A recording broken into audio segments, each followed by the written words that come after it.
entre lo digital y lo impreso, pero acá nos estamos dando cuenta que también nos conecta el papel, que también la impresión es algo pertinente.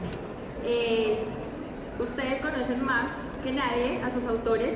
Para nosotros es muy importante tenerlos acá porque es un honor realmente. Este evento es gracias a ustedes, a esa interacción continua que tienen con los autores. Y bueno, pues en esta conversación nuevamente Fernando Trujillo y César García, modera nuestro jefe editorial, Fernando Rojas, una persona que sabe profundamente del negocio y pues que también hace posible que esto suceda. Bienvenidos.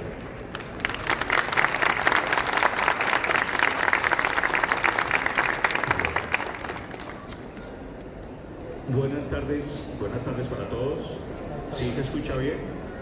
Ok, sí, yo escucho un retorno un poquito raro, pero bueno. Fernando y César, bienvenidos nuevamente. Para mí es un placer estar aquí con los lectores y es la cuarta o la quinta vez que Fernando está en Colombia y es la segunda vez que tengo la oportunidad de conversar con Fernando. Y la primera vez, ustedes muchos lo demandaban, lo pedían, y era que sería interesante que en algún momento los dos estuvieran juntos, y creo que se hizo posible.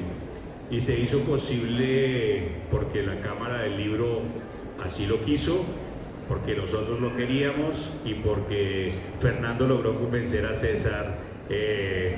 Ahora él les contará cómo logró convencerlo. Y yo quiero en estos minutos que ustedes van a estar aquí con nosotros, voy a tratar de descubrir algunas cosas que no he podido descubrir de ellos dos como escritores. Y creo que no voy a develar los secretos de la saga completa, porque la saga, pues no me la he leído, yo solamente leo papel. Me he leído los 2 tomos de la saga, los 2 que hemos publicado aquí en Colombia, y me he leído los 5 que hemos publicado de Fernando. Entonces, como yo conozco la historia desde el lado de Fernando, de cómo comenzó la aventura de escribir, a mí me ha llamado mucho la atención el ejercicio de escribir a 4 manos, porque no es un género común. O sea, escribir a 4 manos, hay ejemplos alrededor del mundo, hay grandes escritores de diferentes géneros. En Latinoamérica, Borges escribió con Bioy Casares, libros pues a 4 manos. Dickens también escribió a 4 manos, pero es un género que yo considero que es complejo. Si leer es complejo, escribirlo es más. Entonces yo quisiera, César, que nos contaras cómo ustedes deciden escribir a 4 manos. Primero escribir y luego escribir a 4 manos. Pues muchas gracias. En primer lugar, agradeceros la bienvenida que nos habéis dado tan calurosa. Fernando ya lleva aquí mucho tiempo, yo solamente es mi primera vez y estoy encantado, eso que quede claro. En cuanto a la pregunta que me hace Fernando, la verdad es que nos ha salido muy natural, porque nosotros tenemos 45 años y llevamos 40 juntos, no como pareja emocional, sino como amigos. Entonces es bien fácil para nosotros, tenemos mucha conexión. Aparte de todo, nos gusta el mismo tipo de historias, nos gusta la fantasía, nos gusta lo paranormal, lo sobrenatural. Y esto surgió una tarde que estábamos muy aburridos, especialmente él, que es un poco depresivete, y le ofrecí, empezamos a pensar cómo nos podíamos divertir, y una forma interesante de divertirnos era escribir un libro. Y este precisamente es el libro que surgió de ahí. Esa charla que tuvimos una tarde de verano que hacía mucho calor, que nos aburríamos como locos, decidimos hacerlo. Eso es un poco la historia. Y en cuanto a cómo lo hacemos, como al final en nuestros libros lo que prima sobre todo es el argumento, la historia, la trama, es mucho más fácil pensar entre 2 cabezas. Encuentras más tramas, cuando hay problemas sales mejor de los embrollos, y como somos bastante afines no hemos tenido nunca ningún problema. Me parece interesante la forma como nace. Pero yo me acuerdo que tú me has contado en alguna oportunidad, Fernando, que tú estabas, que estaban en la playa, que había mucho sol. Esa parte de la historia también me gusta repetirla. Sí, esto es, yo voy a dar la versión más realista. A veces ha estado muy bien. Yo estaba sufriendo en la playa porque soy muy blanco y no soporto el sol. Y César llevaba, yo creo que unos mesecitos diciéndome que escribiésemos un libro, pero me proponía unos temas muy malos, que a mí no me gustaban. Erótica. No, y otros peores todavía. Y yo la verdad es que yo estaba allí, pues eso, soportando el sol como podía, y se me acercó y me dijo, ¿por qué no hacemos un libro? Y yo, ya estás otra vez, qué pesadito, ¿eh? Pero que no sabemos, que sí, leer es muy fácil, pero escribir no. Y me dijo, oye, ¿y si hacemos una guerra de ángeles y demonios? Para mí, no sé para él, pero para mí fue esa frase. Cuando a él se le ocurrió que empezásemos a fantasear un poco con una guerra entre ángeles y demonios, a partir de ahí yo le presté atención, de verdad. Yo ahí sí que le dije, a ver, ¿y cómo sería eso? ¿Cómo podemos escribirlo? Bueno, ya después de eso, miles de horas de charlas y de discusiones, pero yo, mi recuerdo personal es estar en una playa que no me gustan y que a él se le ocurrió, para mí la chispa se me encendió al preguntarme por qué no escribimos una historia de ángeles y demonios. Si yo no hubiese oído esa frase, hubiese seguido pasando de él, escribimos, y no estaría aquí ahora. Y cuando viene el tema de los ángeles y los demonios, César, cuando vino esa frase, ¿en algún momento estabas pensando en la historia de las religiones, de los buenos y los malos, de los ángeles, de los demonios? ¿O cómo surge esa idea? ¿Con una chispa? No lo sé, esto fue hace 12 años y ya no tengo el recuerdo vivido, pero sí es cierto que nos gusta mucho ese tema. A los dos nos gusta mucho la religión, nos gusta mucho la mitología de todo tipo, y los ángeles y los demonios siempre nos han atraído mucho. Recuerdo que había un juego de ordenador que se llamaba Ion, no sé si alguno lo conoce, que también era de ángeles y demonios, pero no nos inspiramos en eso ni nos inspiramos en nada. En realidad era una temática que nos gustaba mucho y era la forma más natural para nosotros, de que éramos grandes lectores, porque hemos leído muchísima fantasía sobre todo, de intentar dar ese salto que nos ha llevado hasta aquí, que jamás pensamos que lo iba a hacer. Porque cuando... Mira, y vamos y... Perdón, dale. Yo quiero añadir que lo justo aquí es que yo jamás en mi vida había pensado en escribir un libro. Ni si era capaz, es que era algo que ni se me había ocurrido. Vino de él. Él sí que tuvo desde mucho antes la iniciativa, no sé cómo llamarlo, la decisión, el interés, lo que sea. Yo, de no ser por él, nunca habría escrito una letra, ni buena ni mala, porque no lo habría intentado. Le costó un poco engancharme con lo de ángeles y demonios, pero el tema de intentar escribir, tú sí, es cierto que, no sé, era una inquietud que sí tenías, sí la habías compartido conmigo, ya no recuerdo el detalle, pero en alguna ocasión, y yo no te hacía ni caso, o sea... Sí, pero vamos, yo escribía fundamentalmente basurilla, o sea que... Bueno, lo sigues haciendo. Sí, eso es una constante, ahí por lo menos soy fiel. Ahora, pero estructurar la historia, que finalmente se desarrolla en 4 tomos, desde el principio, ya cuando la estructuraron, ¿sabían ustedes que iban los cuatro tomos o no sabían qué iba a pasar? No. La verdad es que eso seguimos siendo bastante malos los dos en decidir la extensión que va a tener una historia sobre la que estamos trabajando, sobre la que estamos haciendo el guión.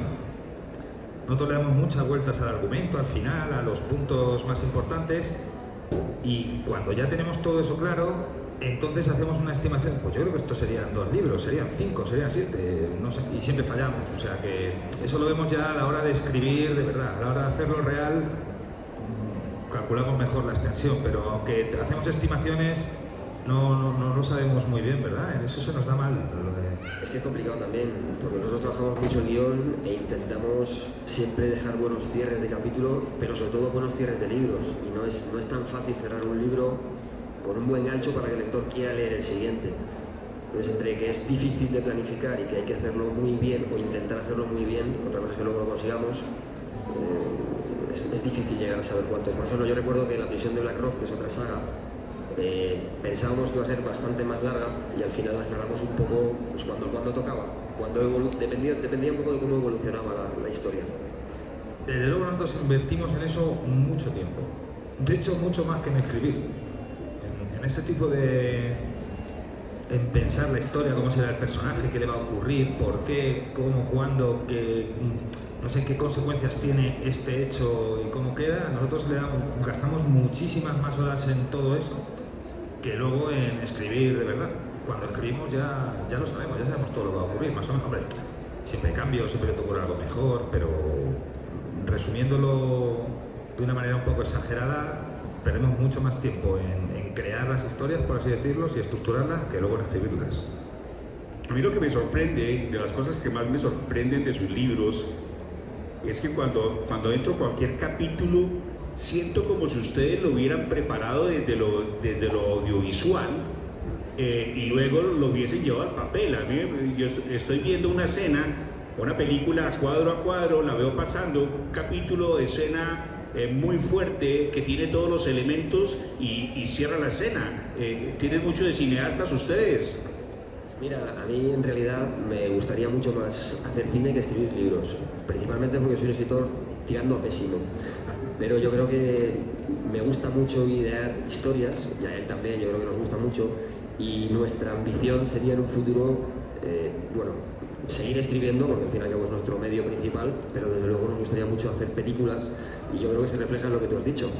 Todos los capítulos, todo lo que hacemos en realidad está guionizado al extremo, casi como si fuera una secuencia de una serie o de una película, más de una serie que de una película de televisión. A mí lo que me pasa es que yo veo esa película en mi cabeza. Yo de hecho, si no la veo, yo cuando intento narrar, por ejemplo, un combate, yo los intento ver en mi mente, no sé, peleando y describirlo, ¿no? Entonces me resulta fácil verlo desde una perspectiva un poquito audiovisual, por así decirlo. En estos días escuché aquí en una de las charlas a un escritor hablando cómo sabía uno cuando un libro estaba bien escrito, cuando un libro estaba listo, y decía uno de ellos, un libro está bien escrito cuando lo escucho bien. Entonces le hicieron la pregunta, bueno, no entendemos, es muy sencillo. Si escribo un párrafo y una persona lo lee y yo lo oigo bien, en ese momento está bien escrito. ¿Ustedes cómo saben cuándo su capítulo está listo? Esa para ti, que es muy difícil. Pues a ver, yo no tengo una capacidad autocrítica demasiado grande. Yo normalmente no releo mucho lo que escribo, así sale. Entonces no sabría decirte. A mí no es tanto por cómo suene, sino porque yo diga, joder, en este capítulo hay un buen inicio. Arrancamos con un golpe de efecto. La trama comienza a ascender, hay un clímax, sería parda, pasa lo que sea, y el cierre del capítulo te deja queriendo saber qué va a pasar con ese personaje o ese grupo de personajes, porque habitualmente trabajamos con distintas tramas, trabajamos con tramas paralelas que al final convergen, y esos cierres, para mí es lo más importante, que el capítulo tenga ritmo, que no sea aburrido, que pasen cosas, que no haya demasiada descripción y sí un poco más de acción, y que el cierre le deje al lector queriendo saber qué va a pasar en el siguiente capítulo de esta línea de personajes.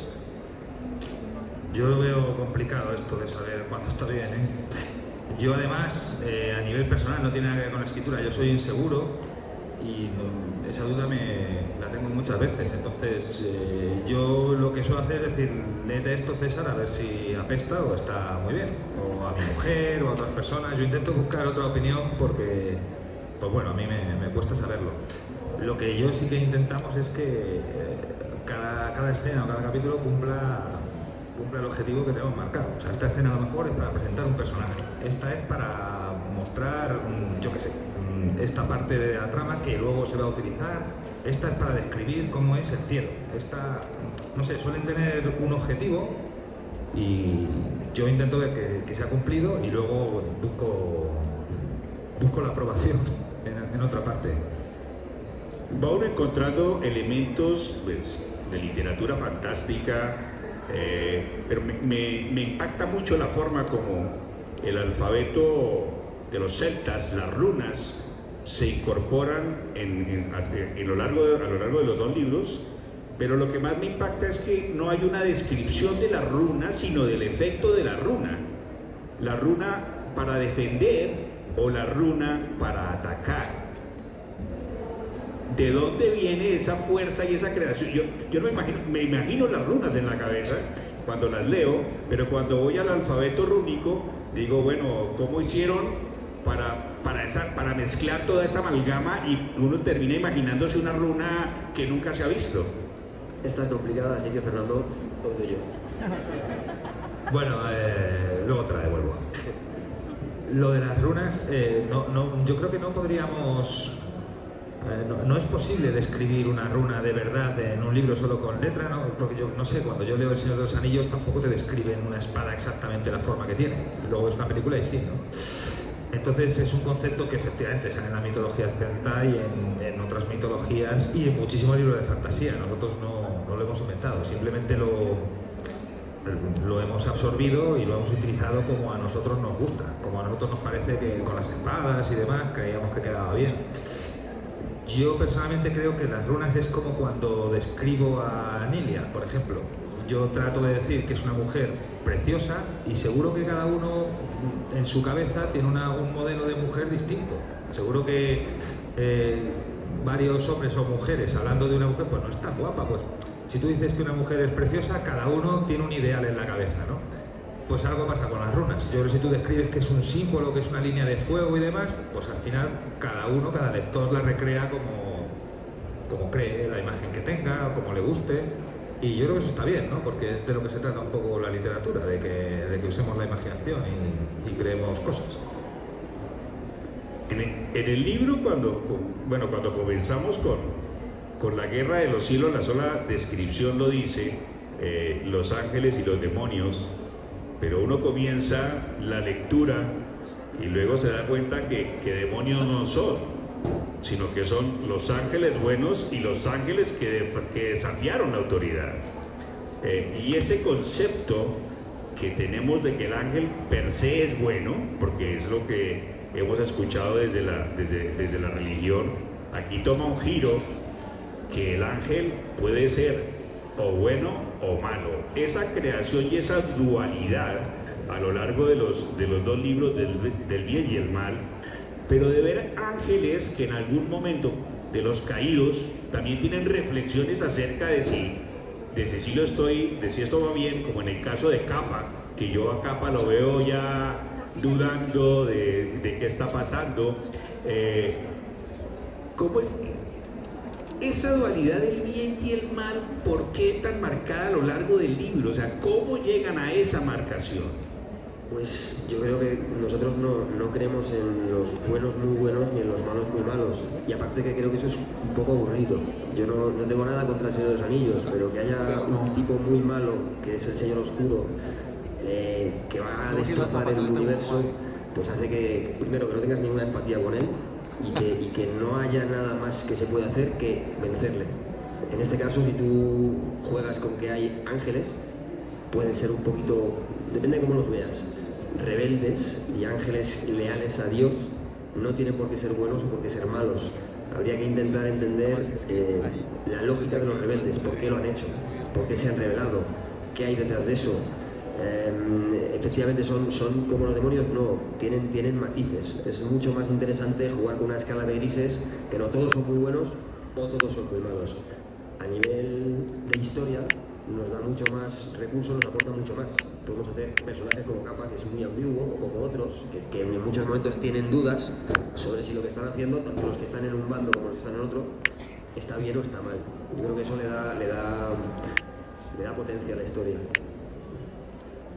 Sí, definitivamente le da potencia esa duda que existe ahí entre lo que está bien, entre el bien y el mal, o lo ético, porque hay muchas reflexiones, y hay mucha reflexión, una principalmente que me llamó la atención, y es la pareja de ángeles, hombre-mujer, que luego se separan, uno termina en los caídos y ella sigue con los ángeles, y la reflexión es, ellos deciden separarse por un tema de natalidad, ¿no? O sea, porque no se les permite en el cielo a los ángeles, bueno, que también nos los han enseñado como seres asexuados, pero allí hay hombres y mujeres, ángeles, pero hay una decisión del viejo, como se llama en el libro, que es la figura de Dios, que no les permite tener hijos, y entonces, bueno, no están de acuerdo,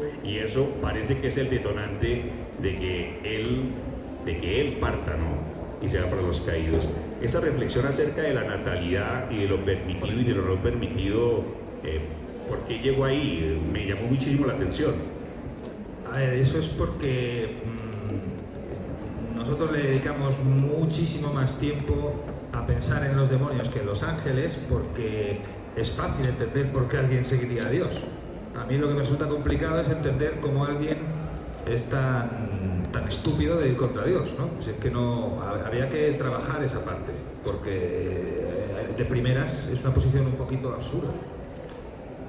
Entonces nosotros intentamos explicar que efectivamente tienen otra forma de pensar. Yo creo que iba un poco por el tema de la libertad, de que quieren decidir ellos lo que está bien y lo que está mal, no asumirlo de Dios. Y bueno, luego lo pusimos en algunos ejemplos que eran, como has dicho, pues la gota que colma el vaso, que a lo mejor era el tema de la natalidad. También discuten en otro tema sobre cómo relacionarse con nosotros, lo que opinan de la humanidad, ¿no? No lo ven igual. Hay varios puntos en los que disienten, pero yo creo que lo que hay por debajo es simplemente que ellos quieren decidir lo que quieren hacer. Y bueno, pues un matrimonio nos parecía un buen ejemplo, porque sí, en nuestra fantasía los ángeles tienen sexo y pueden o no tener descendencia. Es cierto que hay mucha visión del ángel asexuado. Además eso es un problema, porque para escribir, o sea, por ejemplo, no existe la palabra angelesa o ángela, es complicado, te metes en muchos problemas porque realmente sí, hay una parte en la que nos han enseñado que son asexuados, pero bueno, nosotros hemos preferido verlos como con los sexos diferenciados. Cuando están en la fase de creación del nido y de las 7 esferas, ¿no? Que son 7 esferas en el nido, veo una relación con el infierno de Dante, aunque en el infierno de Dante son 9, ¿no? Son 9.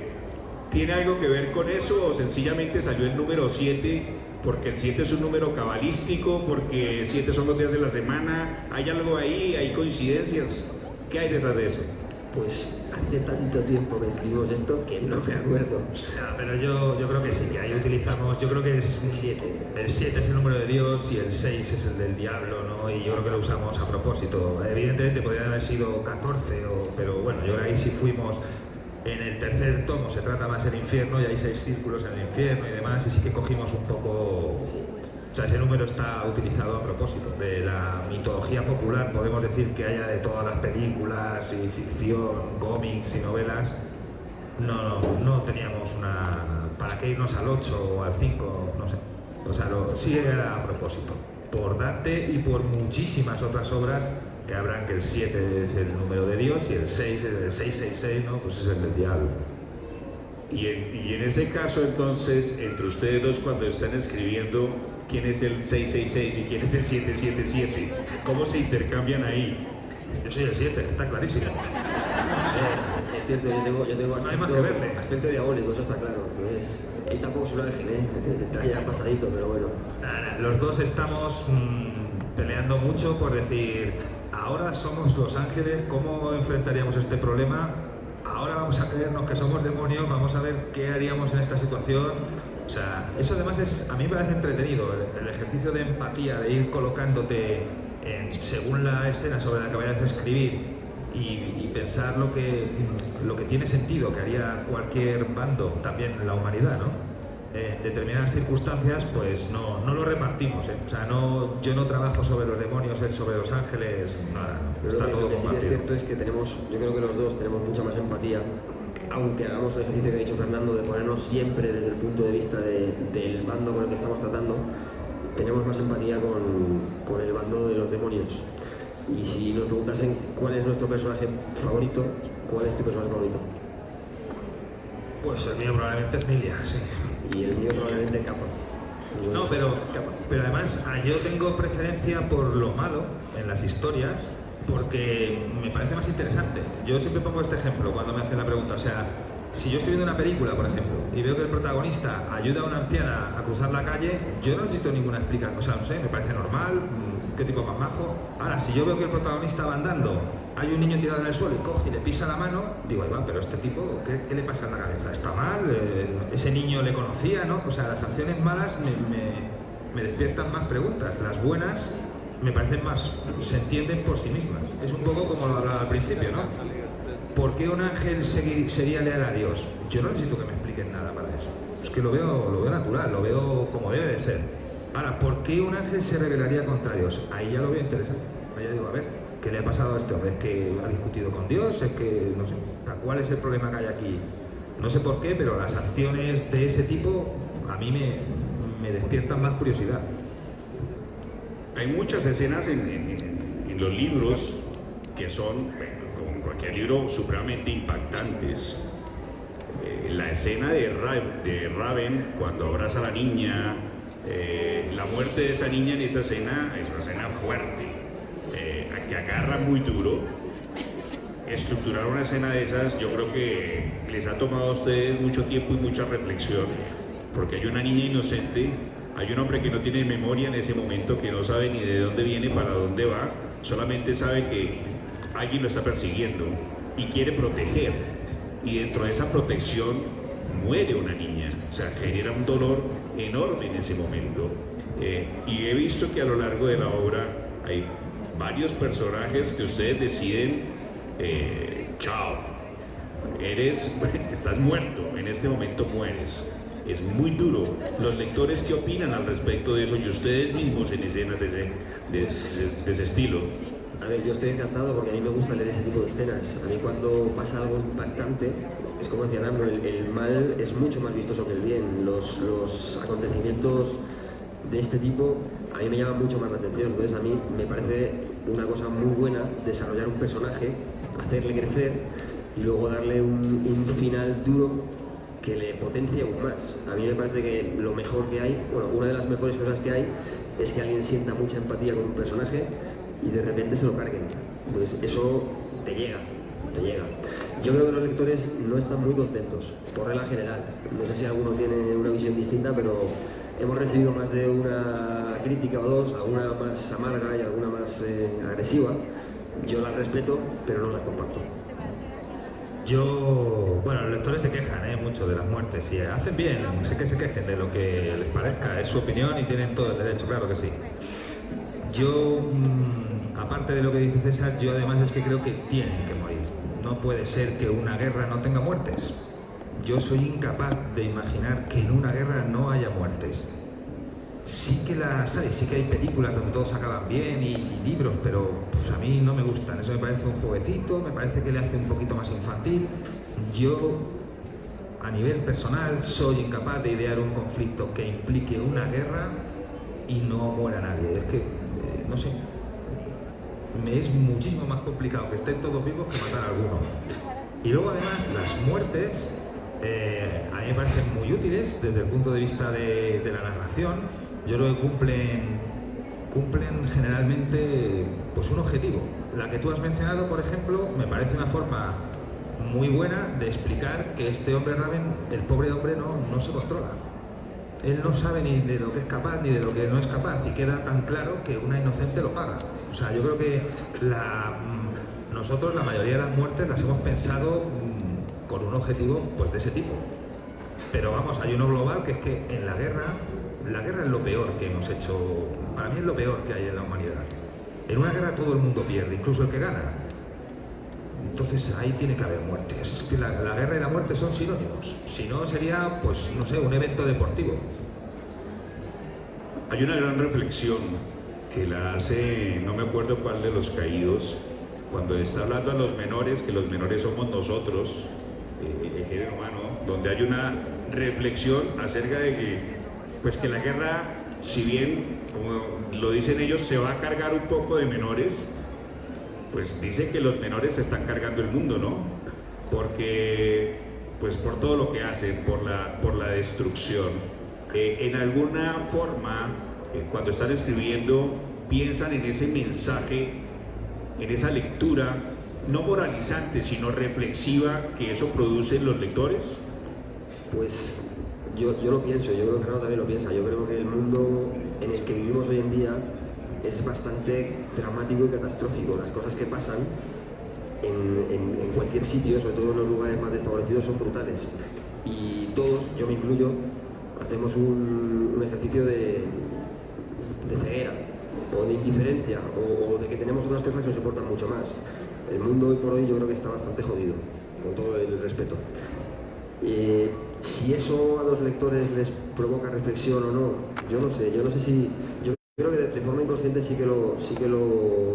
Yo no creo que busquemos la reflexión de los demás, pero sí que buscamos la nuestra propia. Casi todas nuestras historias son un poco de este tipo.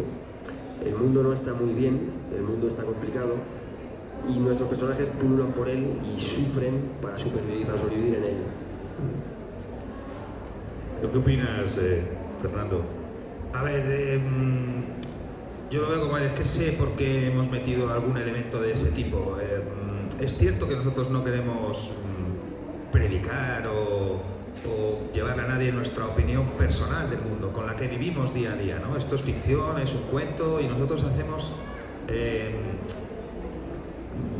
tomamos las decisiones que a nuestro juicio hacen que la historia sea más emocionante, no la que le haría reflexionar más a la gente. Otra cosa es que a lo mejor aún así le hace reflexionar, pues estupendo. En este ejemplo concreto, pues bueno, en este ejemplo concreto sí que coincidimos. Yo sé que César y yo coincidimos con esa imagen. Nosotros pensamos que la humanidad, pues bueno, es que el cambio climático, extinguimos especies, es que los ejemplos son innegables, ¿no? Pero allí, como nosotros sabemos que es una postura nuestra, nosotros pensamos, pues vamos a ver, ¿qué pensaría de nosotros un ángel que nos lleva estudiando, creo que eran 15 siglos o yo qué sé? ¿Le parecería que lo que hacemos está muy bien? Yo no sé. Yo creo que es una reflexión, es una conclusión a la que tendría que llegar cualquiera con dos dedos de frente que nos estuviese observando desde fuera. Y por eso creo recordar que era una reflexión de Vince que dice, si es que los menores si es que la están liando, si es que se están cargando el mundo, desigualdades, no sé, yo creo que son cosas objetivas y aunque, o sea, nosotros hemos usado otros elementos otras veces que no compartimos. O sea, nuestras creencias personales no están en los libros. En este caso hay una coincidencia, sí, pero nuestro objetivo la verdad es que no es enseñar. No, nuestro objetivo es entretener. Tú dijiste ahora que tu personaje favorito era Nilia y capaz el de César.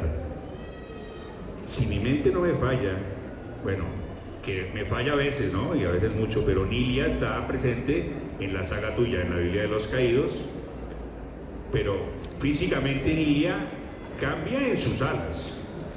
O sea, las alas de Nilia en la Biblia de los Caídos son de tipo murciélago y aquí en esta saga son alas negras, alas. ¿Por qué ese cambio de Nilia? Porque físicamente yo me la imagino igual, pero las alas sí están cambiadas. ¿Por qué se hace cambio? Mira, aquí se va a notar que no hemos preparado la charla, porque por si no es evidente, lo expresé a quien no lo sabía, que hay gente que ha llegado después, eres el editor de la editorial, y si te respondo, destrozo nuestro negocio. Ah, ok, perfecto. Bien, no, entonces mejor quédate ahí callado. Necesitamos vender más libros. Claro, hay que tener trucos. No, okay. Pero lo cierto, ahora un poquito más en serio, es cierto, nosotros vamos sembrando muchas, en general, a mí me gusta que haya muchas preguntas a responder en una historia y se vayan respondiendo, y esa es una de las que todavía no he respondido. Perfecto, ni me la cuentes. Quiero leerla después, ni me la cuentes. Ok. Yo quiero darle la oportunidad al público que tenga preguntas, pero la regla del juego va a ser muy concreta. No quiero disertaciones acerca de eso, sino es pregunta concreta, máximo de 45 segundos, y se la van a hacer a los dos o a uno de los dos. Si no hay preguntas, ellos y yo seguimos conversando. ¿Hay preguntas? No hay preguntas. Uy, nos quedamos sin libreto. ¿Ahora qué hacemos? Haga la pregunta. Ok. A lo mejor se me ocurre a mí que si alguien quiere preguntar sería mejor que se acercaran aquí, una pequeña fila tal vez. Ahí.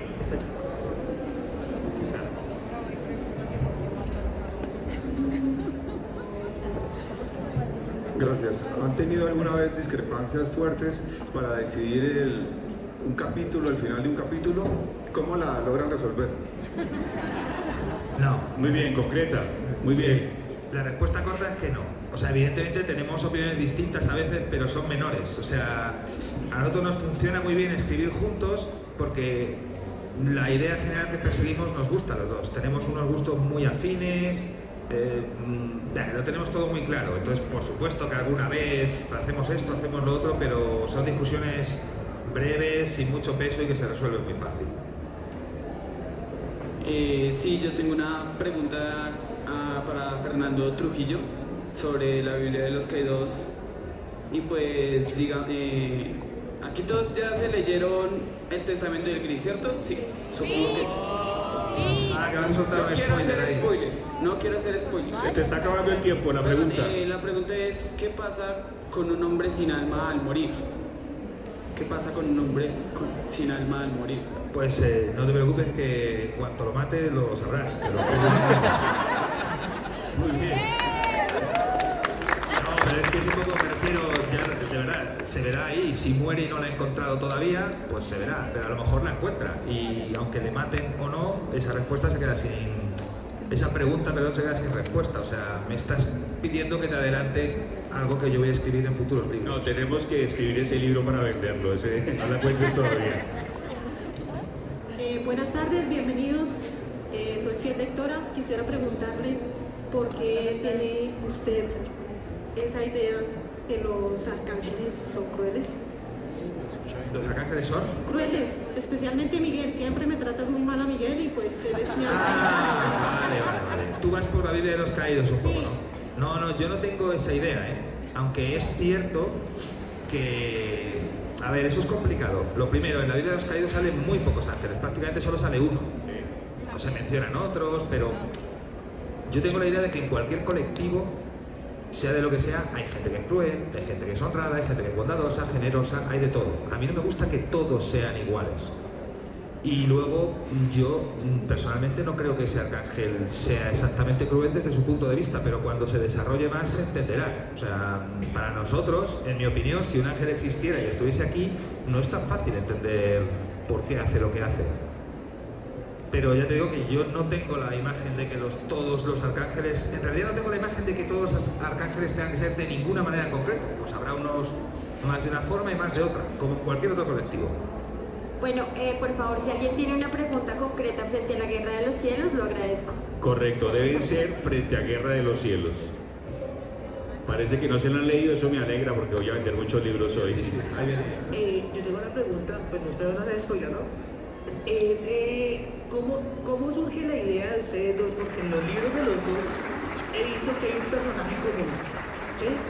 No voy a decir quién es porque la gente comprenderá. Hay un personaje en común que es el que lo ve todo desde el principio hasta el final.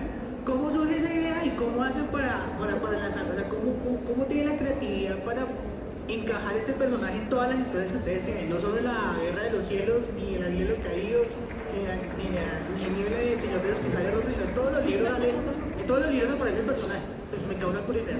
Gracias. Claro, a ver, mira, este universo es un poco complejo. Entonces hay una base sobre la que hay una serie vamos a decir, mundos, una serie de reglas que se controlan de forma general y que valen para todos los mundos. Y hay un personaje que es común a todos ellos y que va haciendo, bueno, viaja, interactúa en los distintos mundos, pero es igual, no se puede explicar mucho más porque es parte del final de la historia. Al final de la historia se comprenderá mucho mejor por qué este señor, este personaje, puede hacer lo que hace.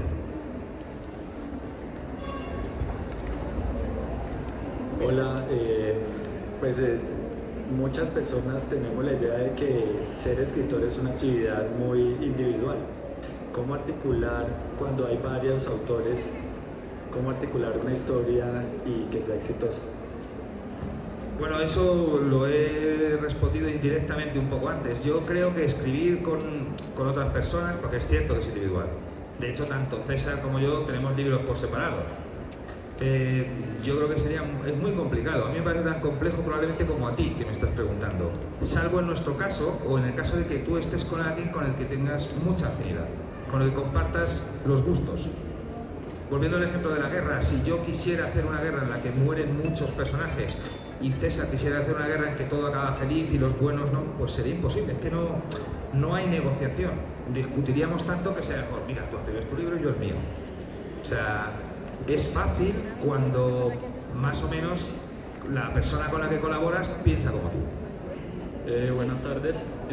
Una pregunta que creo que nos hemos hecho todos los que ya leímos la saga es: ¿ya se está trabajando en una precuela o no se piensa en eso? A ver, no, pero voy a darte una respuesta mejor, ¿eh? La precuela, yo lo he comentado alguna vez, yo en principio no la veo interesante desde el punto de vista de escribir, porque narrar cómo fue esa especie de primera guerra, pues es que ya sabemos cómo acaba. Al leer estos libros tú ya sabes quién muere, quién no, por qué. Luego yo en principio no la encuentro muy interesante. En lo que sí estamos trabajando ahora es en una secuela. Es decir, ahora mismo esta saga se han publicado 2 en papel, pero estarán los 4 y estamos trabajando en lo que sería un quinto. Pero no sabemos si lo llamaremos quinto o con otro nombre. Explicaremos que es una secuela, pero bueno, es una historia aparte, porque esta guerra se cierra, esta guerra termina.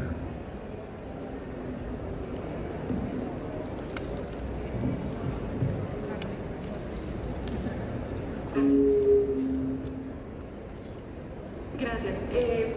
Nuevamente bienvenidos. Ustedes dicen que no nos cuentan parte de las cosas porque dañan el final de la historia, o sea, ustedes ya tienen todo organizado para un final de una historia, de otra historia, de otra historia. ¿Cómo hacen para organizar todas las historias si escriben por separado, si escriben juntos, si tienen personajes en común, si tienen personajes individuales? ¿Cómo hacen para organizarse en ustedes mismos y para mantenernos todo el tiempo tan enganchados a todos nosotros? Pues mira, para ser justos, tenemos un universo común, pero en realidad el universo de Fernando es mucho más rico. Él, aparte de los libros que tenemos en común, tiene la saga que ya conocéis todos de La Isla de los Caídos. Yo tengo mis propios libros, y mis propios libros normalmente son finales más cerrados. Yo no busco tanta relación, yo meto pequeños guiños, hay personajes, hay situaciones que se pueden interpretar como que están relacionados con el resto de libros que tenemos en común. Fernando, en cambio, tiene una estructura, o ha creado una estructura que para mí es una auténtica locura, y que, de bueno me refiero, y que con el tiempo se verá que o yo creo que se verá que esto es la hostia, la leche, es brutal.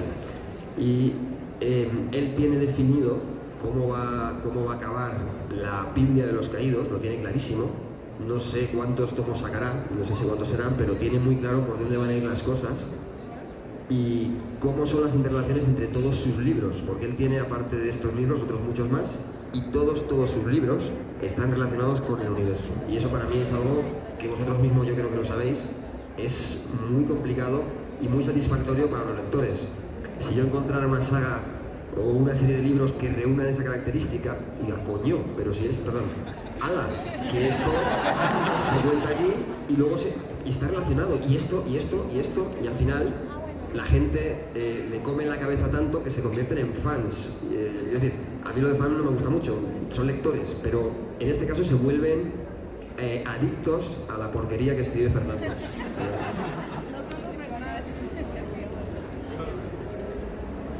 Todo bien, todo bien. La primera vez que da una especie de explicación coherente. No, es verdad. Por añadir una cosa que preguntaba, el tema de cómo mantener a los lectores, que también preguntabas, pues parte se ve. Nosotros sembramos muchas dudas y las vamos contestando poco a poco. Eso es un truco en realidad. Nosotros pensamos que así queda bien, que así te responden una, pero todavía quieres ir a por otra. Entonces, hay muchos trucos, por así decirlo. Lo que nosotros intentamos hacer es enganchar, por supuesto, es que es el objetivo. Lo que creemos que a nosotros nos engancharía. La razón por la que nosotros leemos un libro, sobre todo si es una saga en este caso, ¿no? Y por la que seguimos y no las dejamos, porque algunas hemos dejado, nos han aburrido, yo no sigo leyendo esto. Luego hay muchos trucos que usamos ahí, pero son subjetivos, son lo que nosotros pensamos que funciona. Yo tengo una pregunta, que el público ya lo tiene. Hay una escena que me parece fascinante, que es cuando se va a enfrentar Urkas, creo que se llama el líder, ¿no?, de los caídos. Cuando viene en esa batalla final, que me parece que es como si fuera del viejo oeste, ¿no? O sea, se van las armas y nos vamos cuerpo a cuerpo y todo el mundo se va retirando y nadie ataca en ese momento, sino vamos a ver qué pasa entre ellos dos. Me parece una escena del medio oeste, pero en el segundo nivel. Sí, es una que es entre un tal Tanon y un tal Thanos. Sí, correcto. Urkas, siendo el líder de los caídos, también reflexiona en ese momento acerca de lo que está bien, ¿no? ¿Cómo va a ser esta pelea? Cuerpo a cuerpo, justa, sin las armas, él perdió la suya, yo perdí la mía. Esa recreación de esa escena de cine. Yo quisiera, si tienen un recuerdo en la memoria, esa recreación de escribir esa escena. A mí me pareció fantástica. Bueno, los libros me han parecido fantásticos, pero esa escena me puso a ver un panorama diferente del malo, pensando en que me voy a enfrentar con el bueno y lo tengo que matar finalmente, pero como que me voy a poner justo, ¿no? Somos mayoría y los podemos aniquilar, pero no utilicemos esa mayoría que estamos aquí, sino somos tú y yo.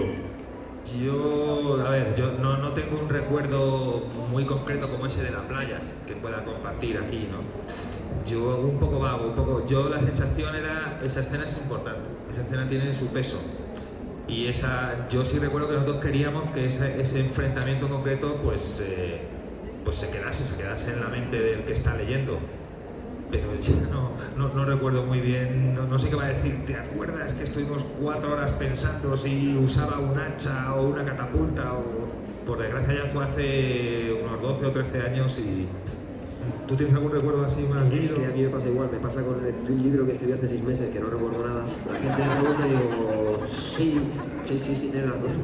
Pero no, lo siento, en este caso no puedo ayudar. O sea, yo sí recuerdo que esa escena la trabajamos. Le dimos peso, o sea, en la guerra, este combate en concreto, hay que dedicarle su espacio y su tiempo y demás, pero a poco más llegó. Vale. Memoria. Ok.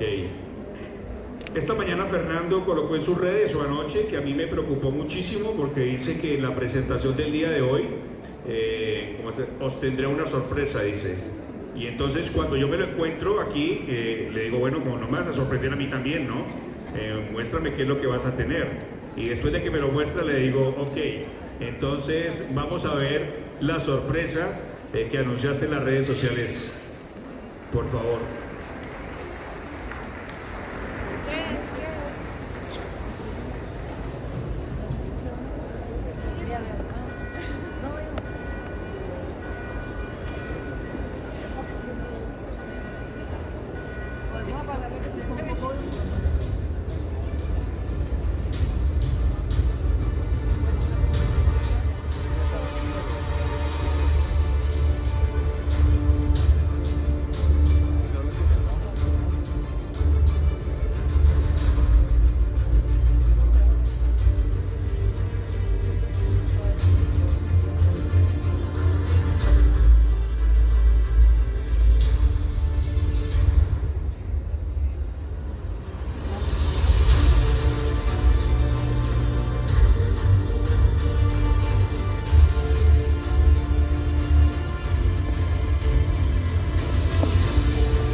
Bueno, parece que vamos a vender videojuegos. No hay preguntas. Vamos a tener una firma de libros ahora en el pabellón 1, en el pabellón de Panamericana. Fernando y César, mi agradecimiento en nombre de todos los lectores. El primer viaje de César, él de pronto, no sé si quiera contar por qué no había venido antes, de pronto lo cuenta en un minuto, pero quisiera que esta no fuera la última vez, César, sino que vinieran otras adicionales. Por favor, aún no se termina el evento, chicos. Hay algo muy importante que Fernando quiere contarles del videojuego, así que no se pierdan esto. Vale, pero entonces, ¿quieres contar la historia de por qué no habías venido? Muy rápido, porque soy muy miedoso. Le tengo miedo a todo y sobre todo a volar. entonces me acojona, me da mucho miedo los aviones y tengo que drogarme bastante. Si me llegan a haber hecho el control de drogas antes de pasar por el aeropuerto, no vengo. Así que esa es un poco la historia. Bueno, pero ¿volverás? No, porque el que le tiene que aguantar cuando vuela soy yo, y es una tortura. O sea, sus miedos, lo pesado que se pone, o sea, si vuelven, yo no. Es cierto, si un niño corre por el pasillo, lo cojo del cuello, lo tiro al suelo y digo, que se cae esto. Hay que agradecer que esté aquí de verdad porque lo pasa muy mal el pobre. Sí. O sea, lo pasa, y además no solo volando, sino la semana anterior a mí ya me está llamando por teléfono y dándome la paliza y tiene que tomarse unas pastillas, o sea, es una desgracia. Cuando alguien tiene un miedo de esos, pues yo lo entiendo porque lo he vivido por él. Bueno, ¿qué les quieres decir a los...? No, quería aclarar un poquito lo del juego. A ver, es un videojuego en el que estamos trabajando en nuestros ratos libres, y cuando yo digo que estamos trabajando sueno más importante de lo que es, porque en realidad lo está haciendo mi hermano. Yo no sé programar ni nada de eso. Pero bueno, nuestra intención es sacar pues un videojuego. Es un género que se llama aventura gráfica. No sé si alguien lo conocerá, pero te cuento una historia, te permite. Es una especie de pequeña historia de la Biblia de los Caídos, yo creo que eso es evidente. Y bueno, es una cosa nueva, como tantas que hemos hecho, que algunas han salido bien y otras mal. Y la intención con la que hemos creado este vídeo es para anunciar que nuestro deseo sería sacar una especie de demo a final de año, a lo mejor para Navidades. Sería pues probar. Nosotros también tenemos que probar lo que somos capaces de hacer. Una pequeña aventurita de la Biblia de los Caídos, muy corta, y que además sería gratis. Sería para los telefonitos, ¿no? Esto, Android, iOS o iOS o como se diga, y todo el mundo se la podrá descargar si la conseguimos terminar. Y además necesitaremos que lo hagáis, a ver si con eso suben las listas y demás. Bueno, yo lo iré contando en las redes, y ese vídeo luego lo colgaré en YouTube para que se pueda ver tranquilamente quien quiera. Tenemos que despedirnos porque viene otro evento. Les agradecemos mucho su presencia y un aplauso para los que nos